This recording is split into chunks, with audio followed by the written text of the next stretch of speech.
हानि संसार का सृष्टि प्रकृति का निर्माण परमात्मा के द्वारा हुआ है। मनुष्य का निर्माण भी प्राकृतिक द्वारा ही हुआ है।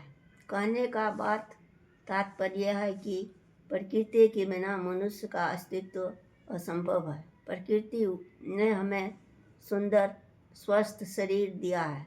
हम उनको बारंबार शुक्रिया करती हूँ। प्रकृति न सिर्फ मनुष्य का निर्माण करती है बल्कि हमारे जीवन यापन के लिए, हमारे जीवन को बनाए रखने के लिए अन्न, जल, वस्त्र, वायु, औषधि आदि का भी प्रबंध करती है।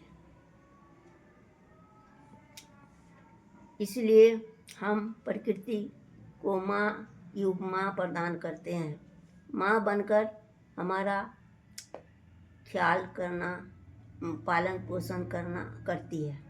ऋषियों ने तो यह स्पष्ट शब्दों में कहा है कि वसुंधरा जननी है।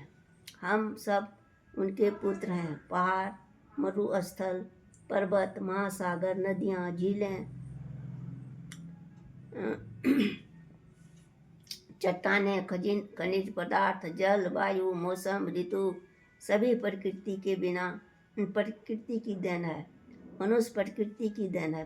पृथ्वी एवं प्रकृति के बिना मनुष्य जीवित नहीं रह सकता। जल, वायु, पर्वत, सूर्य, वृक्ष आदि की पूजा उपासना की मूल कारण है। हम भी प्रकृति की तरह पवित्र, निश्चल, निष्काम बने। हम प्रकृति की तरह परोपकारी बने। हम प्रकृति की तरह संवेदनशील बने। प्रकृति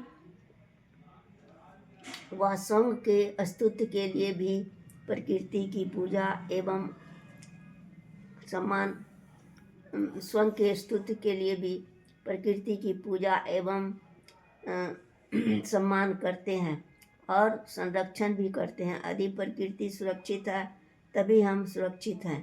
जीवन यापन की सारी चीज़ें की पूर्ति हमें प्रकृति के माध्यम से ही होती है। इसलिए प्राकृतिक तत्वों को संरक्षित रखने के लिए उन्हें किसी न किसी त्योहार से जोड़ा गया है।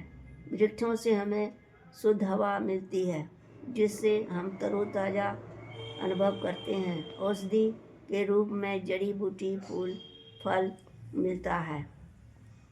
अतः इस अद्भुत, अनुपम, अनोखे, परम अद्वितीय प्रकृति को सुरक्षित रखें। आपका प्यार हर पर हम पर बरसता रहे। आपको धन्यवाद। ओम मानव।